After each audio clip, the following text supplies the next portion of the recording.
Kita belajar Pancasila, kita bernafas dalam sila-silanya.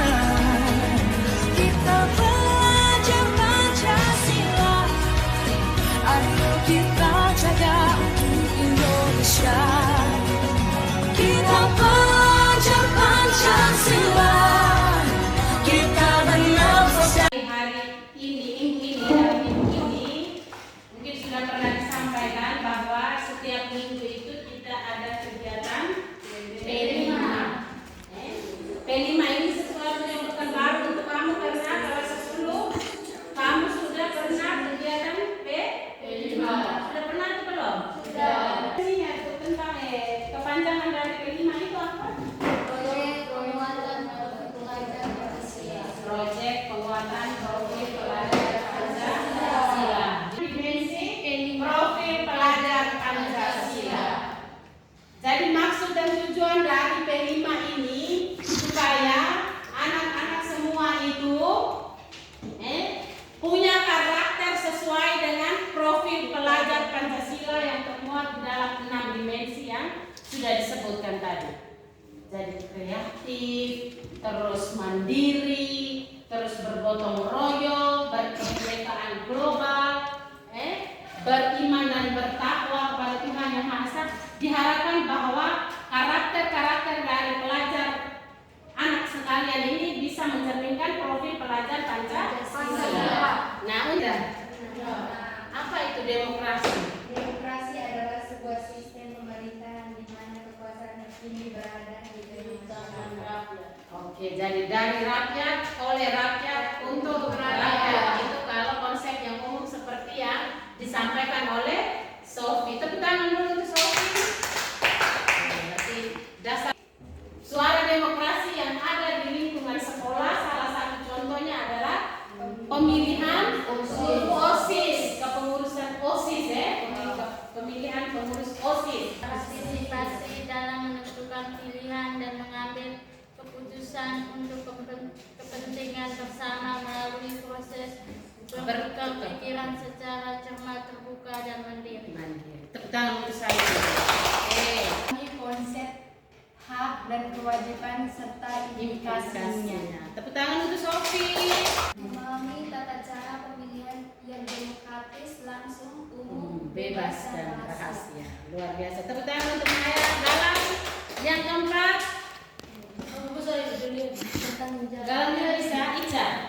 bertanggung jawab terhadap apa yang mereka suarakan dan ekspresikan, serta menganalisis dan mengevaluasi pemikiran dalam pengambilan keputusan. Tepuk tangan untuk Ica. Yang kelima, Berinisiatif dalam melakukan sesuatu tindakan berdasarkan identifikasi masalah. tepuk tangan untuk Ica. Dan itu ada bersama, bernalar kritis, mandiri, dan berkebinekaan global. Jadi 3 dimensi ini diharapkan akan dicapai oleh anak-anak melalui tema suara demokrasi. Dalam peserta didik mampu mengenal konsep hak dan kewajiban bagi setiap individu dalam berdemokrasi. Oke, baik. Tepuk tangan untuk Sela. Jadi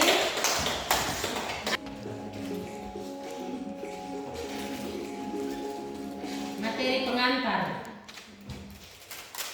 Assalamualaikum warahmatullahi Satu kelompok 2. Pertanyaan yang sama tapi dikeluarkan di masing-masing kelompok, ya. Diskusikan tentang materi yang sudah disampaikan tadi. Jadi materi tentang hak dan kewajiban seorang anak baik di rumah, di sekolah maupun di masyarakat. Lalu jabarkan terkait konsep hak dan kewajiban dalam berdemokrasi. Lalu tuliskan beberapa contoh hak dan kewajiban yang boleh dan yang tidak boleh dilakukan.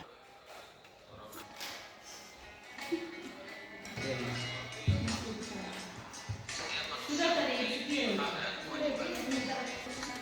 dan di lingkungan masyarakat. Ayo simak videonya satu persatu.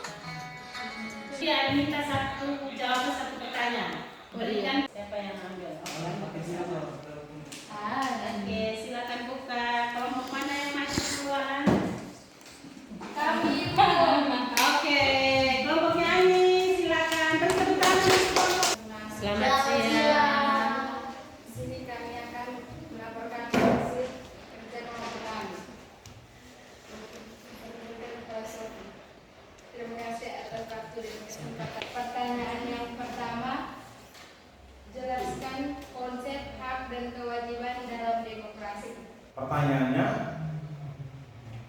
hak mana-mana saja yang sudah Anda alami, baik di rumah, di sekolah, atau di masyarakat. Hak mana saja yang belum, yang harus diperjuangkan, baik di rumah, di sekolah, maupun di masyarakat. Bagaimana cara memperjuangkannya? Terima kasih.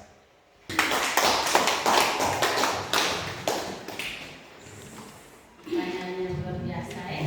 Pertanyaan rangsangan, pertanyaan perangsang yang cukup menarik. Silakan kelompok 1 diskusikan jawabannya dan kamu berenam ini. Saya akan memberikan kesempatan kepada fokus untuk membaca.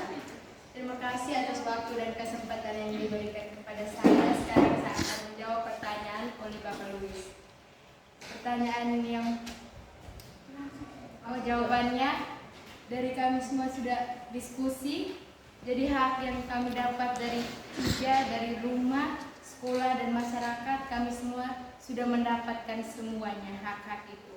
Cuman di sini ada satu poin yang teman kami belum mendapatkan, yaitu hak di masyarakat.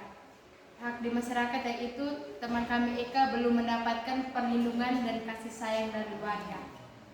Mengapa belum mendapatkannya? Karena dulu Eka tinggal terpisah dari masyarakat, yaitu dia rumahnya cuma sendiri, jadi dia tidak bisa dengan tetangga.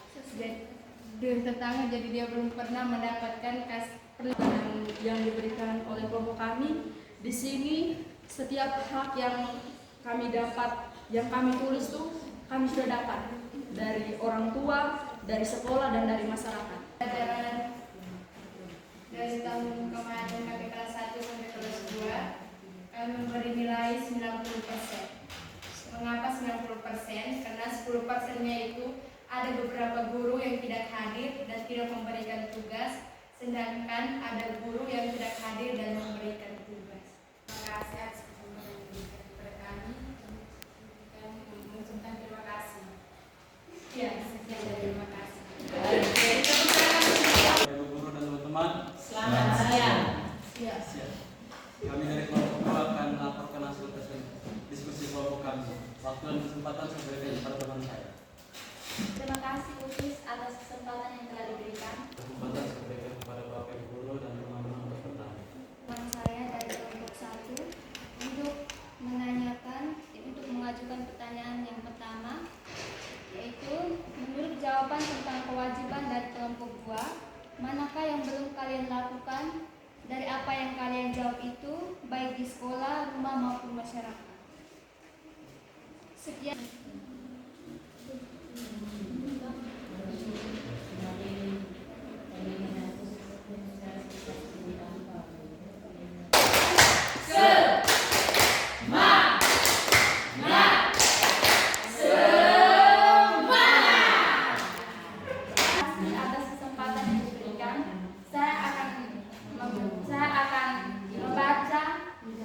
Menjawab pertanyaan yang ditanya oleh teman kami lain. Jadi contoh kewajiban di sekolah, di rumah, dan di masyarakat itu yang kami tulis di sini sudah kami alami semua. Tidak ada yang kami tidak alami. Sekian dari saya. Dua istilah. Yang pertama adalah voting dan yang kedua adalah golput. Nah, jelaskan dua istilah itu dalam proses demokrasi. Terima kasih. Kira-kira apa yang kamu pahami tentang dua istilah itu? Jawaban yang pertanyaan dari Bapak Louis, apa itu voting? Voting, pemungutan suara adalah istilah umumnya yang merujuk kepada mekanisme pengambilan keputusan atau pemberian amanat kepada seorang yang bisa dilaksanakan secara terbuka maupun tertutup. Yang kedua, apa itu golput? Golongan putih disingkat golput adalah istilah politik ketika seorang peserta dalam proses pemungutan suara tidak memberikan suara atau tidak memilih satupun calon pemimpin, atau bisa juga peserta yang datang ke bilik suara tetapi tidak ikut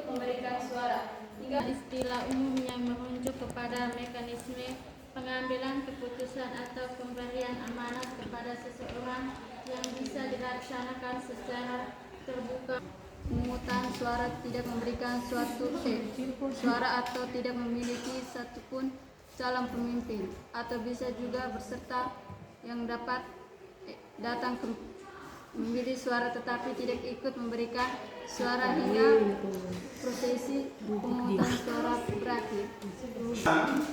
Dalam ranah demokrasi selalu dalam muara musyawarah. Dalam proses pengambilan keputusan, kalau tidak mendapatkan musyawarah, maka harus dicari solusi lain, yaitu voting, menentukan suara terbanyak untuk mengambil keputusan. Contoh, sebentar kamu akan menentukan satu orang menjadi wakil dari kelas ini sebagai calon MPK. Kamu berembuk? Ya, kamu berembuk. Eka bilang pilih Jupris, Clarita bilang pilih Ani, Laura bilang sepakat, maka kita voting. Suara terbanyak itulah yang menjadi keputusan kita. Itulah namanya voting. Cara pengambilan keputusan untuk bisa menghasilkan suatu keputusan tertentu kalau tidak terjadi musyawarah. Nah, itulah voting. Tidak menggunakan hak pilih mereka, masa bodoh, cuek untuk tidak terlibat dalam proses demokrasi. Itu adalah golput. Contoh, nanti proses pemilihan pengurus OSIS, dari semua yang dicalonkan itu, kelas ini menyatakan bahwa dari semua calon ini kami tidak setuju. Mestinya harus ada orang lain yang harus diangkat. Maka kita memutuskan untuk golput, tidak terlibat dalam pemilihan ini, tetapi kita menerima semua konsekuensinya. Siapapun yang terpilih kita setuju, tapi kita tidak masuk dalam proses pemilihan itu. Itulah golput. Bisa memahami? Bisa. Oke, terima kasih. Selamat siang. Iya. Kami dari kelompok 2 kami bersyukur.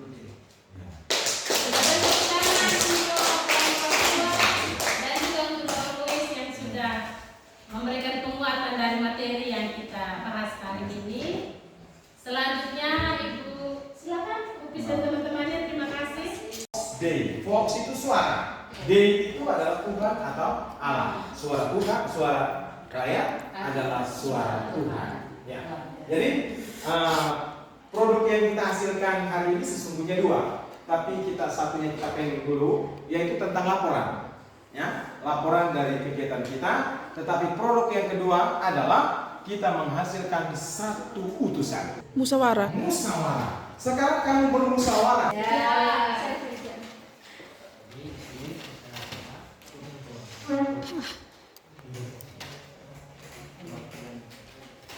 Tidak jadi ini pengurus MPK.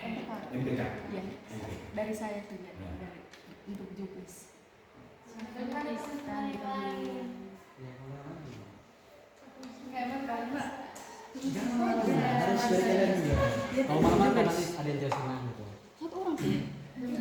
Setuju atau ada yang punya pilihan lain?